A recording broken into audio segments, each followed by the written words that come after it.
Guidini Rodil presenta Humanos con Recursos, el primer espacio para conocer todas las respuestas del mundo laboral.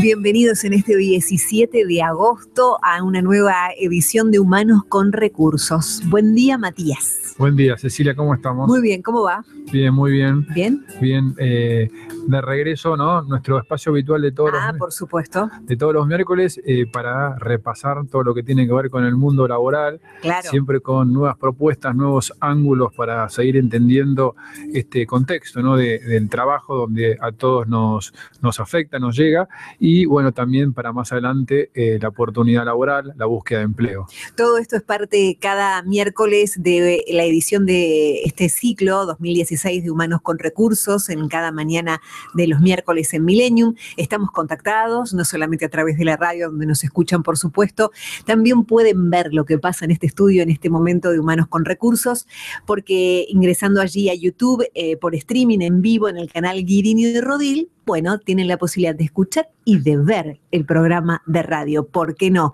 Y por supuesto, siempre en contacto a través de nuestra página en Facebook, Humanos con Recursos, o en Twitter, @JM_Guidini. ¿Qué ibas a decir, Matías? No, que todo llega, ¿no? Todo llega en la vida y hace muchos años que veníamos evitando hablar de los abogados, ¿no? Ahora estamos con un invitado, siempre el abogado tiene ese...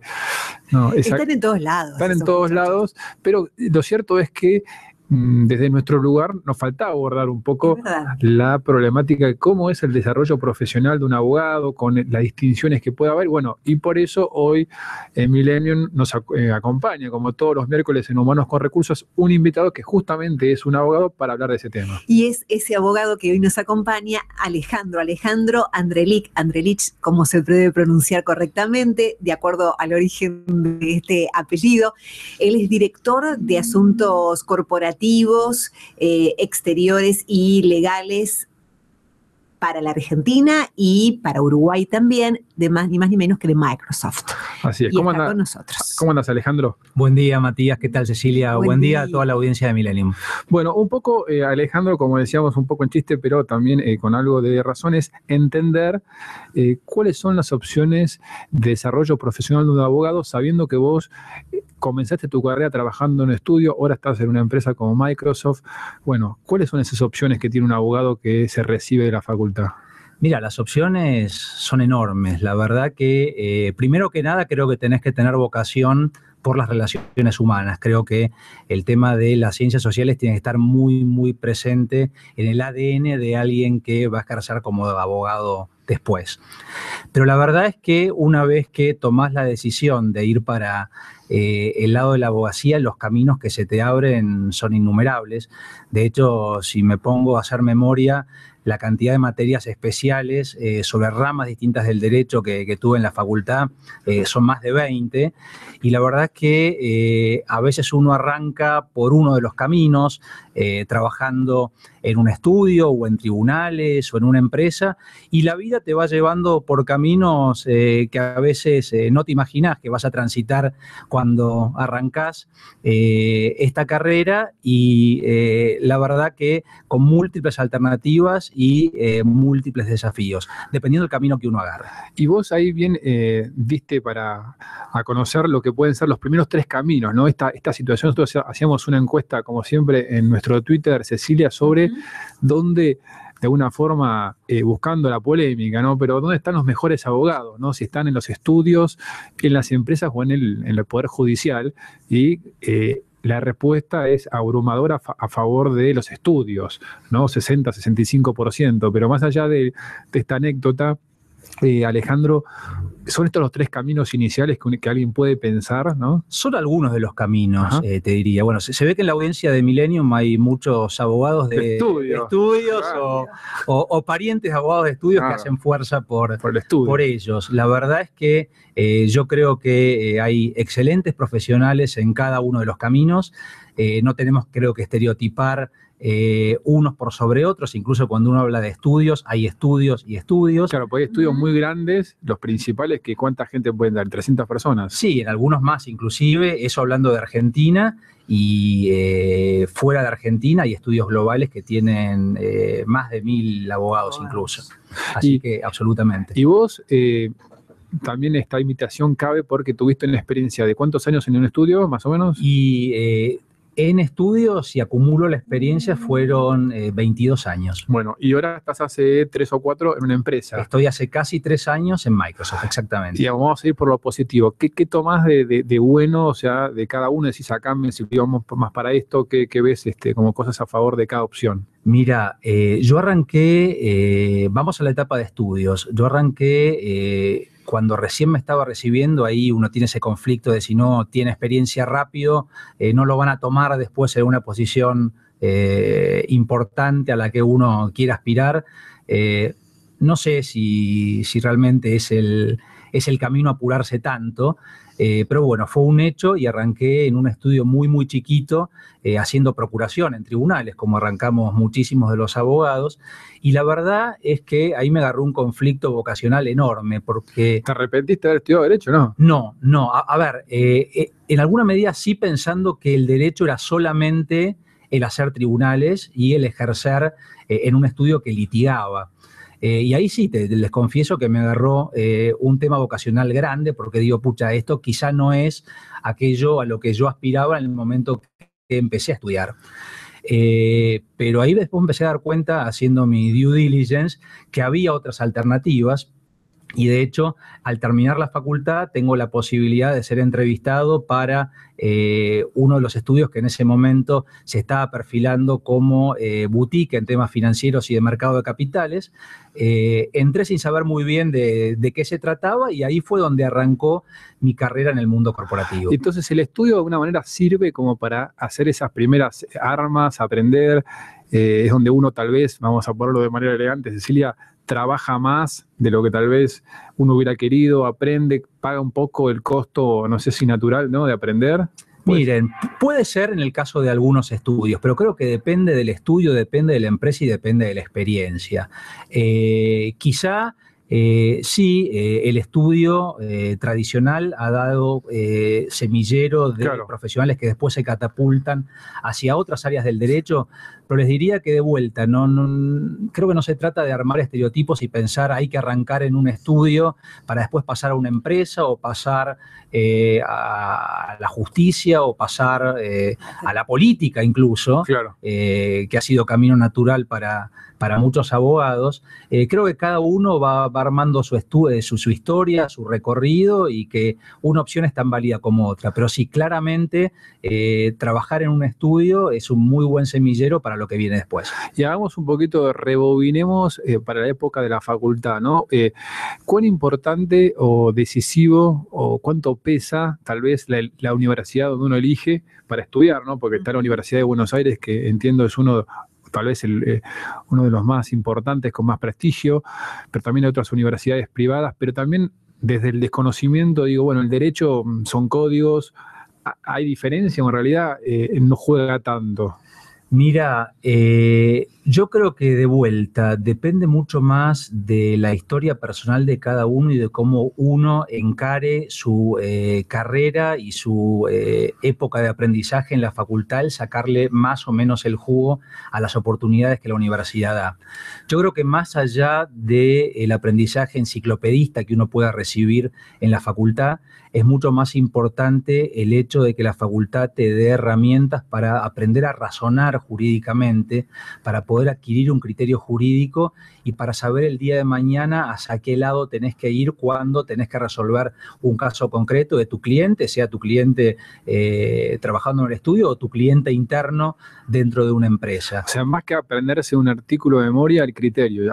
Absolutamente, absolutamente, y creo que una asignatura pendiente que sigue quedando en las facultades es la de dar más herramientas de habilidades blandas para los abogados. O sea, a mí me hubiera encantado en la facultad haber tenido clases de oratoria, clases de negociación, clases que te den las herramientas que después vas a tener que usar en el día a día de tu relación con tus clientes y con la gente con la que te relacionás. Creo que eso, amalgamado con el aprendizaje enciclopedista del derecho, es una combinación que te va a hacer más exitoso. Y vamos entonces ahora a tiempo presente, Alejandro, en tu trabajo actual, donde sos abogado en una empresa como Microsoft. De vuelta, para aquel que está escuchando, oyente, que no es un abogado, ¿qué hace un abogado en una empresa? ¿De qué se encarga de manera... algo? Cecilia se ríe porque, claro... Claro, yo le preguntaría eso, ¿no? ¿Qué hace? ¿Qué posibilidades de trabajo? ¿Qué hace un abogado en una empresa, no? Mira, de vuelta, yo te puedo contar qué es lo que hago yo Sí. en la empresa en la que trabajo. El esquema puede llegar a ser bastante distinto en función del tipo de empresa, del tamaño de empresa. Yo tengo la enorme suerte de poder conjugar la pata jurídica dentro de la empresa con otras áreas que a mí me interesan muchísimo seguir desarrollando, donde creo que tengo una marcada vocación y bueno, el corazoncito me está llevando hacia ese lado, porque como bien dijiste, Cecilia, al principio, yo estoy a cargo de asuntos corporativos, externos y legales, con lo cual la pata institucional es súper representativa, es lo que hace a el relacionamiento y la representación institucional de la compañía frente a audiencias externas.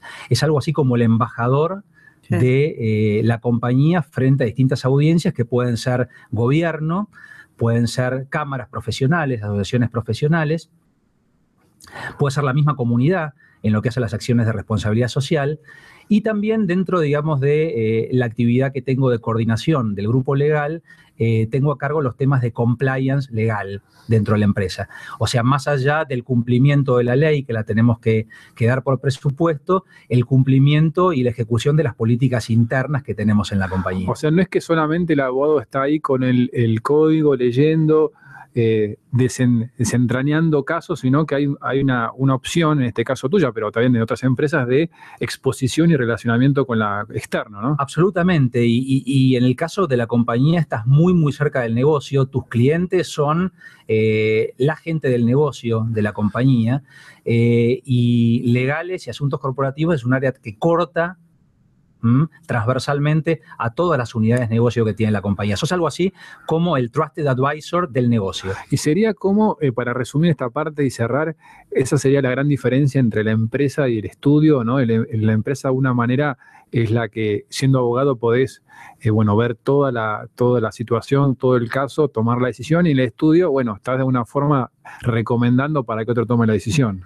Sí, en la mayoría de los casos pasa eso. En la empresa ves la película completa y sos el que toma la decisión y el que hace la recomendación final, y quizá del estudio, de mis socios de negocio que tengo, asesores externos, espero más una recomendación sobre la parte técnica. Claro. O sea, quizás yo no soy el que va a estar abriendo todo el tiempo los códigos, sino que me apoyo en el expertise técnico que recibo de mis asesores externos. Claro, esa es un poco la diferencia, que después lo vamos a dejar para más adelante. Surge esa pregunta media chicanera, no vamos a hacerla acá, que es, viste, los del estudio dicen que los abogados de la empresa trabajan menos, ¿no? Como que ¿viste? Son esas cosas que dicen, no, él lo pasa, pero bueno, ahora después... Lo pasa mejor. Sí, quiero derecho a réplica. Ahí nos va a explicar después, pero bueno, no lo podía dejar pasar porque está dando vuelta. Esta respuesta y otras las guardamos para dentro de un ratito nada más, para seguir la charla con Alejandro Andrelí, que hoy está con nosotros. Hacemos un pequeño impas con un poco de música y enseguida llegará la búsqueda de la semana. Estamos en Humanos con Recursos. Por alguno que allí se sentó en el taxi y están escuchando Millennium o están en casa y pueden contactarse con la radio. Y hoy con Alejandro Anderlich, que nos visita aquí en Humanos con con Recursos. Él es director de Asuntos Corporativos, Exteriores y Legales para Argentina y Uruguay de Microsoft. Y el tema es el rol del abogado, pero dentro de una empresa, las posibilidades, el desarrollo. Ya nos dijo unas cuantas, ¿no? La responsabilidad. Y vamos a seguir un poquito más conversando con Alejandro sobre este asunto. Y habíamos dejado picando, Cecilia, el mito o no, entre signos de interrogación, que el abogado de estudio dice, bueno, los abogados de la empresa no trabajan, lo único que hacen es nos pasan el trabajo a nosotros. Y Alejandro estuvo de los dos lados, así que digas lo que digas, te vas a salir perjudicado. Bueno, no sé, en realidad es algo bastante parecido a lo que pasa con los chistes de cuervos que hacen, donde nos ponen a todos los abogados en la misma bolsa. Claro. Y creo que al final del día depende mucho más de la persona que de la posición en la que estés. Creo que podés desarrollarte plenamente en la profesión, tanto en una empresa como en un estudio. Depende muchísimo de vos, depende muchísimo de las oportunidades que te dé la empresa o el estudio. Y creo que más allá de plantear una rivalidad o un bipolarismo entre el ejercicio de la profesión en el estudio y el ejercicio en una empresa, creo que es mucho más una sociedad entre lo que uno puede hacer con su estudio externo o sus estudios externos, ¿no? Yo lo veo totalmente así. Creo que es un equipo donde cada uno cumple un rol y lo importante es el resultado final.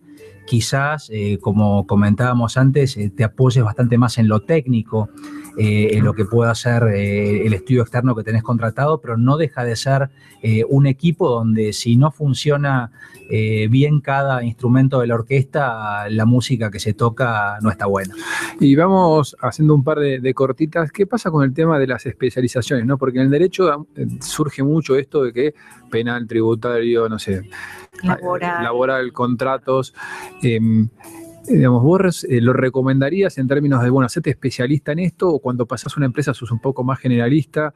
¿Es algo que se da, no en otras carreras no sea tan marcado como, no, este es penal y es el, ¿no? Mira, creo que es buenísimo especializarte, pero después de haber adquirido, si vos querés, un criterio generalista. Bien. Ese criterio generalista creo que te va a servir para navegar cualquier tipo de agua y cualquier tipo de circunstancia. Y después, una vez que tenés ese criterio general y esa forma de práctica profesional corporativa general, si querés, ahí irte a la especialización. Ha ocurrido que de repente en determinado momento de Argentina determinada especialidad tiene una baja, claro, por la actividad. Ahora vino mucho lo de fusiones y adquisiciones, ¿no? Exactamente, y quizás en determinado momento, si te hiperespecializaste, puedes llegar a tener algún problema en lo que es tu ejercicio profesional, y ahí tenés que volverte más generalista. Pero yo creo que está bueno manejar en la cintura ese criterio general con cierta especialización si te gusta o si tu trabajo te lo requiere. Otra cortita con el tema de Poder Judicial, ¿no? O sea, hay gente que, por ejemplo, son secretarios de juez, y también siempre está eso, bueno, ¿qué lugar ocupa, ¿no?, el desempeño de abogado en la justicia? Mira, para mí es una asignatura pendiente. Me hubiera gustado en algún momento haber explorado un poquito también la función judicial. ¿Estás a tiempo todavía? ¿No? Totalmente, estoy a tiempo, hasta el día que me muera estoy a tiempo de retransformarme. Ya me transformé una vez, me puedo transformar muchas otras más mientras esté vivo. Pero no en la justicia no tenés que hacer como una carrera, ¿no?, desde abajo, ¿no? Como Sí, eso es cierto, podés concursar incluso con antecedentes para una posición quizá más arriba sin haber hecho el cursus honorum que te requiere la función judicial. Pero de vuelta, creo que también quien tiene la vocación o tiene la oportunidad es una práctica súper valorable si quiere dedicarle su vida profesional al desarrollo del Poder Judicial. Y que de vuelta depende de qué te esté diciendo tu llamita jurídica interior, para dónde querés encarar tu vida profesional. Pero creo que no es incompatible en tu vida profesional esa con ninguna de las otras que conversamos. Bien, y para darle ya entonces un cierre, Alejandro, para todos aquellos abogados, ¿no?, que nos pueden estar escuchando, que están con esa llamita que decías vos, ¿no?, y que han llamado, vení, ¿qué le recomendarías? ¿Cuáles serían tus últimos consejos para que le vaya bien bien, para que les guste, para que no se sientan después frustrados? O sea, ¿qué cosas hay que tener en cuenta para esos jóvenes abogados? Mira, creo que es importante algo que yo no hice y que hubiera estado bueno quizás haberlo planteado más prematuramente, es haber hecho un análisis poniendo las distintas alternativas que uno tiene sobre la mesa al momento de encarar para un lado o para el otro en la práctica profesional. Creo que, como decíamos al principio, hay un montón de alternativas que se abren y uno de repente no es tan consciente. Parar la pelota. Exactamente, parar la pelota y decir, primero, entender todas las posibilidades de desarrollo profesional que tiene un abogado dando un servicio a la sociedad, ¿no? Que quizá escapan y van más allá de la típica que es voy a ser abogado en mi propio estudio y voy a ir a tribunales. Hay montones de alternativas, nombramos algunas, otras quedaron fuera del tintero, de repente hay muchos periodistas que arrancaron siendo abogados, hay mucha gente de comunicación.